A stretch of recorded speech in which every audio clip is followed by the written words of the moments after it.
Today we're going to talk about the bug hunt. Now, I had talked about this one time before a little bit, but I didn't go into it in its depth that we're going to go to it today. So this is one of those kind right here. And we have, you know, notice we don't do a whole lot of work on German cars around here because there ain't really a lot of them coming in. You know what I mean? BMWs, Mercedes, bugs. Occasionally we'll see one, but just not very often. Daniel did put a air suspension compressor. Look up here, Daniel. Daniel did put an air suspension compressor on one for a Mercedes. We paid like $300 something for it. I think I wanted $1,000 at the dealership to do it because we found one on Amazon. We did it anyway. This bug hunt over here, everybody's a part of this right here, so we're going to go ahead and make this go. So this was an adventure that we braved in the past several years, a notable adventure. And what happened was I agreed to take on this 2001 VW Beetle that had a start and die problem. Start it up, go dead. Start it up, go dead. And you couldn't drive it. You couldn't keep it alive with your foot. Nobody else had worked on it. She came here before she went anywhere else. And so she went out one morning to start it, and it started and died repeatedly. And so what do you think's wrong with it? Cam sensor. Cam sensor? That's what was happening with that car. Yeah. Idle air control. Idle air control, that's pretty well. Of course, if that was the case, you could keep it alive with your foot, I think. Well, you could not keep this one alive, huh? That car, I could. Yeah, that one, which car are you talking about? Rachel? Yeah, Rachel's car. Working my throttle buddy out. That's Yeah. exactly what mine was doing. Yep. Cranked Right. up. Not even if you gave it gas, it won't even do anything. Well, one of the things you gotta remember is this is a German car, and so it doesn't follow the same rules. You know, welcome to the wonderful world of Volkswagen. That's what I'm always telling Daniel. I know I did. Daniel is really enjoying his Volkswagen, I know that. We had to work with that. All we had to work with at that time was an OBD2 scan tool, which would be the Nemesis and whatnot. And I had never bought any European software for any of the tools because we didn't see very many of them, basically. And most of the time we did Toyotas and Nissans and, you know, Asians and all this kind of stuff. But besides that, the guy I assigned to this job was a second semester student that was fairly sharp, but he had no idea what that bug-shaped flashing light on the cluster meant. Well, he didn't mention anything about it, and I didn't look at the dash. Should have, but I didn't. And we wound up going after the crank sensor code that he pulled with the Nemesis. It had a crank sensor code. So you're thinking crank sensor codes start and die. Maybe there were no immobilizer codes that came out of it, but you won't get those from the OBD2 generic database anyway. You're only going to get that on the enhanced. Okay. Well, we checked in the spark. We found out that it would start popping the spark and go away while the engine was still spinning. In other words, the engine's still spinning. And it's going, huh? The spark's dropping out. The spark drops out, and that's when it dies. It dies when the spark drops out. So I saw these Identifix posts that talked about checking the AC voltage generated by the crank sensor, which was less than the minimum of 800 millivolts. And we replaced the sensor and got that up to 1500 millivolts. I mean, it was not supposed to be less than 800 or it might not start. Now, back in the olden days when I would work on Jeep Cherokees that had the 87 to 90 Bendix fuel injection system on it, sometimes the crank sensor wouldn't put out, it's supposed to put out 480 millivolts, and if it wouldn't put out over 480, I would take a long screwdriver, and you know, that old stiff bracket, you couldn't adjust it, but I'd bump it a little closer to the balancer and get them to where they start up every time that way. But anyway, that one there was one that I said, well, that sounds decent, and they're talking about it. So that probably fixed the stored crank sensor code, but it didn't fix the car. It still would start and die. So we called the hotline guy that Identifix, spoke to the European car expert, and he was talking about the code, and he says, go look at the PCM because they like to burn up.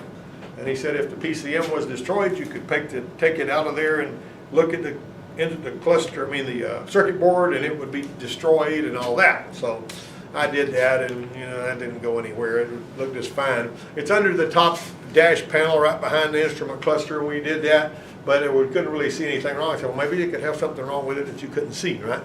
So we tested the connectors to make sure the crank sensor signal was making it all the way to the PCM the whole time. So when we spun it over, we're watching the crank signal, it's always making it. It doesn't come and go. Well, we sewed that part up really quick and moved on.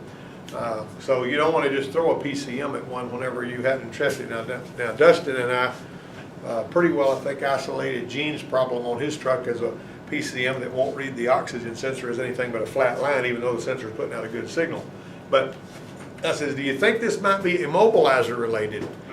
And he says, well, the immobilizer doesn't typically shut off the spark. It simply kills the fuel injectors. and I found out that was Hui. I mean, I don't know if he was thinking of a different year model or whatever, and all that. But this one kills the spark and the injectors when the immobilizer is active. That's your passive anti-theft. And the fuel pump. What's the difference between passive anti-theft and active anti-theft, by the way? Passive anti-theft keeps them from stealing the car. Active anti-theft keeps them from stealing your stuff out of your car. That's perimeter anti-theft, I'd call it, you know.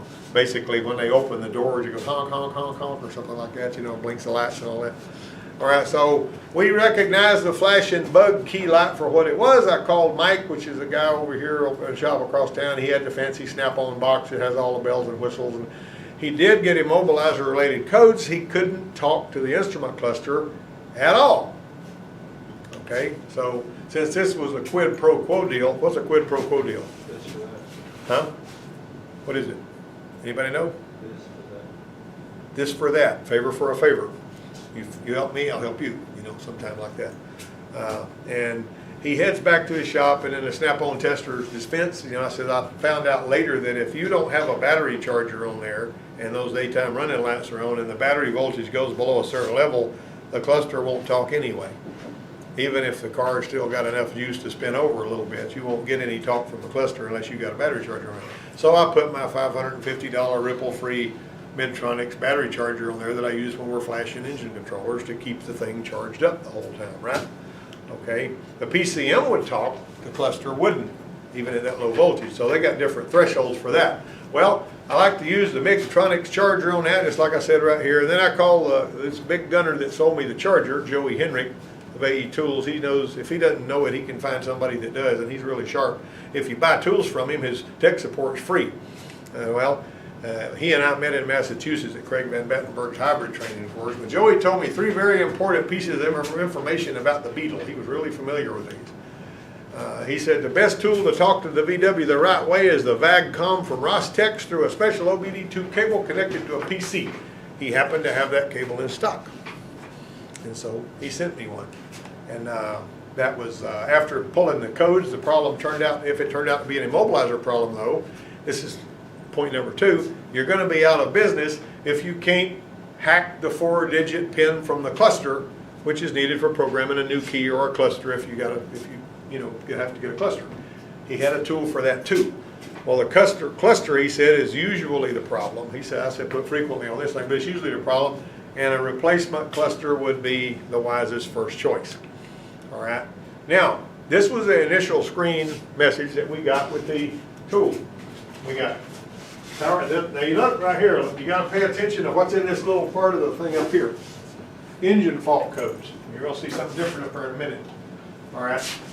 One fault found, powertrain data bus, missing message from instrument cluster intermittent, P1650. When you see those 1600 series codes like that, that's typically immobilizer related stuff, right? However, if you've got an engine controller that won't talk to the immobilizer part of it, you're going to have issues with that. It's going to look like an immobilizer problem when it's basically a communication problem between modules. All right, so this code actually pointed to the cluster as a possible problem, which sort of underscored what Joey was saying. All right, now I should have listened to him.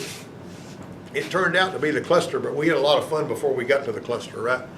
Okay, in spite of the missing cluster message, we got sidetracked by instrument cluster diagnostic trouble codes that told me the key signal was weak, right?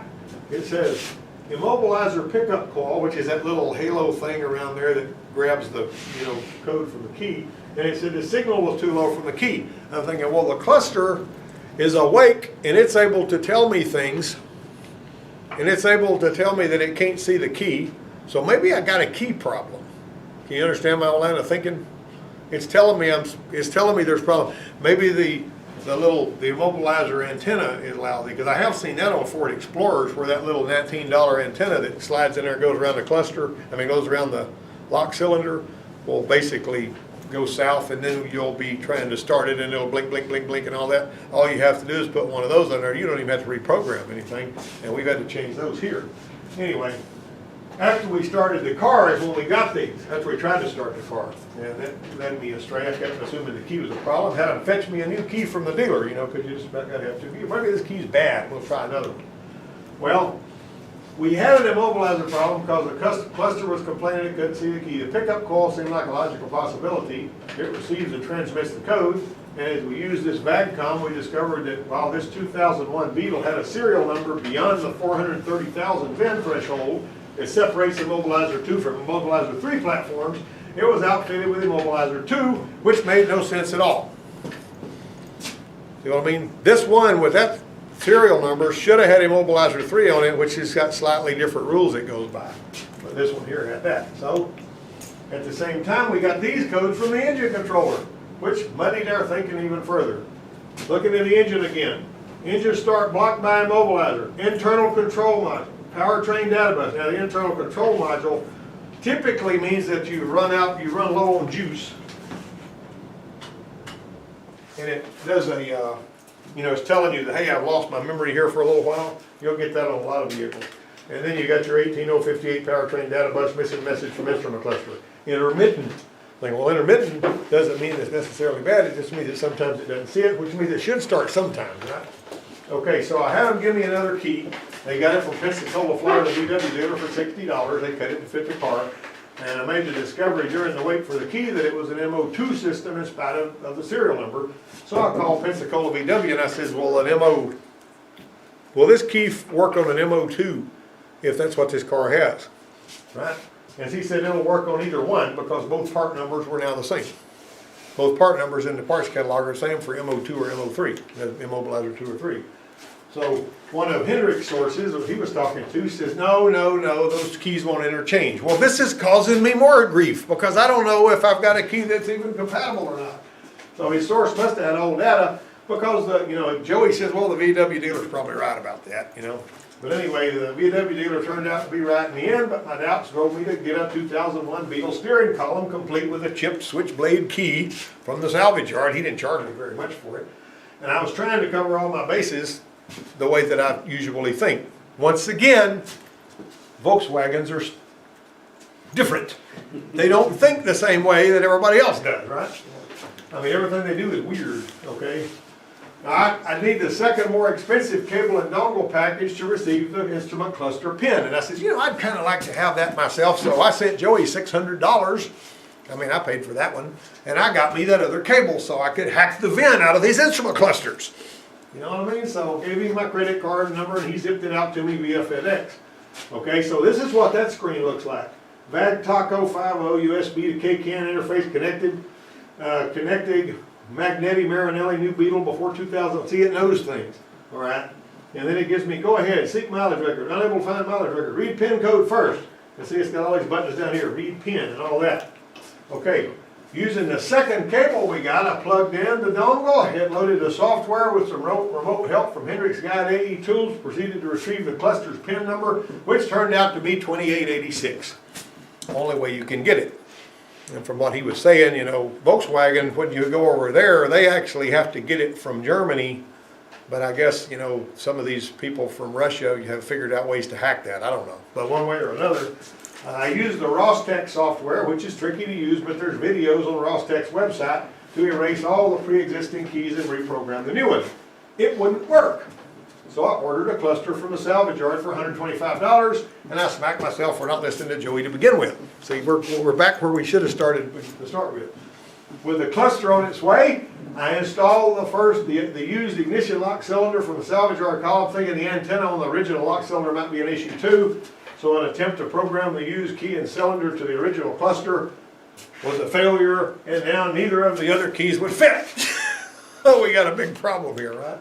Okay, the salvage yard asked when I was ordering the cluster if it was manual or automatic transmission. And I said, well, it's got a pernal stick in the floor, so it's an automatic. It's got to be an automatic, it's got a pernal stick in there. Okay, so it turned out that to be a bad question. The cluster they sent threw a bunch of DTCs about a missing transmission controller. Oh, duh. So they put the other one on this one because this transmission was not electronic. They just put a hydraulic transmission and then they put a manual transmission cluster in it. That threw me a curveball too. The replacement cluster's part number ended in 901 and the original cluster's part number ended in 906, and then I noticed that even before I installed it. I knew it was going to be, cat was be on the roof. So I called the salvage yard and gave them that part number information. The guy says, oh, this car's been outfitted with a cluster for a manual transmission. See, I mean, that's what he told me. He said, well, that's a manual transmission cluster, you know. Why didn't he ask me for the part number of the cluster to begin with, you know? It would have been a little easier, right? So the factory buggers had stuffed an MO2 cluster on this one because it had no transmission electronics, right? So then there was that 43,000 VIN threshold that turned out to be wrong. So we're just getting, this car is one that's in between everything, right? All right, so it's a circumstantial landmine. We talked about those the other day. You're going along here doing something like you ordinarily do, you step on the mine, boom, it blows up in your face and you wind up with egg all over your face, right? This was a landmine. Okay, now the customer had to rent a car because this was taking too long. I mean, you would have thought Zane Jones was working on it or something. Okay, now then, I seem to be stuck on stupid on this thing. So I gritted my teeth and I said, I'm not giving up on this because this is what real mechanics do. We keep going until we figure it out. Just like the Ranger that's running too cold out there. We're going to fix that sucker before it leaves here, right? And that guy's not having to rent a vehicle because he's got lots of vehicles. Well, I had students watching me this whole time, see, and I was motivated. I wanted to, you know, stay in the fight. So I got the right cluster. We put it in there, still couldn't get it to take the key. Even though measuring blocks 21, 22, and 23 in the cluster indicated the key was okay. Now I'm using the key that I got from the salvage yard. Right? Now, in other words, I bought the steering column, changed out the ignition locks cylinder, and I'm using the key that came from the salvage yard. And everything is looking better, but it still can't read the key. And so it's bugging me. Okay, so I called Joey, I said, hey, what's up with this? He says, disassemble the key, use just the blade of that key with the head of the new key held near to it. So I found out the stupid chip in the used salvage yard key was busted. See that? How in the Sam Hill did that thing get busted? Because it's buried in that rubber case, right? Okay, so basically how it got busted is just pretty amazing to me. All right, so I taped the good chip from the customer's original key to the blade of the key that fit the replacement cylinder, and the programming went like a song. We were running for the first time in a long time. Okay, so I'd ordered a replacement cluster to begin with. My journey would have been shorter, but now I know things I never would have learned otherwise. So, went the extra mile. We put her original lock cylinder back on, the key with a good chip, swapped out the lock cylinder, put everything together so she'd have a nice switchblade key. You know, the one that you push the button and it flips open there like that. Now she had two good keys, no flashing bug light, and a car that would start and run. And I was a heck of a lot smarter about how to handle these stupid immobilizer systems on Volkswagen. All right, well, what I learned was something I already knew. Pay attention when somebody with more experience on a particular platform is talking. There was a guy one time that came to see me he was a guy at an independent shop, and he came on an old Tempo over there at the Ford place, and he used to come over and see me when he had a problem he couldn't figure out, and he says, you know, what's wrong with this Tempo? It runs ragged and sometimes it stalls at idle, and I got out there and measured the idle tracking switch on the idle speed control motor, and I said, this thing right here is going to have an idle speed control motor put on it. He said, well, how much is that? I said, about $130. He goes, my goodness, can't we look somewhere else for the problem? Well, I says, whenever you were working on one that had points and condenser on it, if you pulled the distributor cap off, you saw the points were burned up and closed up. Did you say, I don't want to fool with putting points in there, I think I'm going to look somewhere else for the problem? He says, no, I put points in it. I says, you fix what you know is wrong. If you know something's wrong, you fix that first, you know what I mean? So that's the thing. Anyway, after nearly 40 years in this, it seems like I should have known that. But anyway, I'll take wrong turns from time to time. Another problem I had was I took the initiative to go get that stupid salvage yard steering column that had a busted chip key. See, that put another stumbling block in my way. So anyway, but the true measure of an automotive technician's skill is not the ability to replace parts, but the ability to determine what parts need to be replaced. Right? I'm not really impressed with somebody that whenever they say, this person can take a car apart and put it back together from one end to the other. I'm more impressed with the guy that can find the one little thing that's wrong and fix that and put it back in shape, right? The important skill, you got to develop logical diagnostic habits that follow a set of routines leading to a correct diagnosis, and these habits include performing preliminary checks in a logical sequence. Don't pull the head gasket when all that was wrong with it was the thermostat. Remember, you don't pull the head, all that, so. I got a visit from the Beetle owner 2 days later. She said her car was running and starting fine, but within 7 miles, the speedometer needle was doing this. Now this was a salvage yard speedometer, right? And so I put in a call to the salvage yard, told them to get me another cluster, and that one worked just fine. But when I put that one in there, I went push, pull, snap, click, hacked the pin out of it, punched it in, reprogram the key. So I had to go back and forth between these two programs to make it all work. So I was able to whiz through Mary and the new cluster the keys in record time. Sometimes salvage yard parts will save our bacon, sometimes they make it so we can't even afford to buy bacon. If you get, bogged down on stuff like that. Things both were true. One way or another, feels good to win. And God bless an extremely patient customer. She trusted me the whole time. She would come by every now and then, and I'd say, we're still fighting with this thing, but we're not going to give up on it. And she would just smile and say, okay, just let me know when you got it done. She was just sweet as she could be about the whole thing, And, but anyway, so what did you guys learn? And remember to turn in your notes, because if you don't turn in your notes, you'll get a 0 for the class session. You didn't tell us to take You it. didn't tell us. You're supposed to take notes for every lecture. No. On a war story? Yeah, every year. War stories. War stories is a note thing. Hey, I make the rules here, okay? I guess we all got zeros. Yeah, you probably did. But you learned something. Tell me what you learned. Uh, That's how you can salvage your grades. Tell me what you learned. Tell me you Listen to learned all the something. people. And don't just tell me the last sentence that I said. Most languages are complicated. Listen to people Yeah. who know more. Well, the Volkswagen stuff is different from the way everybody else thinks. It always has been. My dad had a bug shop growing up, and I'd probably owned 18 or 20 bugs, and I like those little bugs, but the newer bugs are strange and peculiar and odd, and some parts of them are made out of plastic. Who in here has ever pulled the headlight out of a bug? I have. Ain't that fun? No. No. I mean, it's made to be easy, but it ain't, because the plastic's been hot and it's a difference. You know what I'm talking about? You gotta move that little thing up and slip it out and pull that thing out the front. Tail And you're light, too. thinking, huh? Tail light too. Yeah, I mean, it's a crazy thing, the way that they put all that stuff Take together. the whole fender off. Yeah, and, but one way or another. Of course, I did hear this story one time about the Japanese sent a drill bit all over the world that was supposed to be the smallest, hardest drill bit anywhere on the planet. And they were showcasing it. Although you had to look at it with an electron microscope. And it came back from Germany with a hole drilled through it.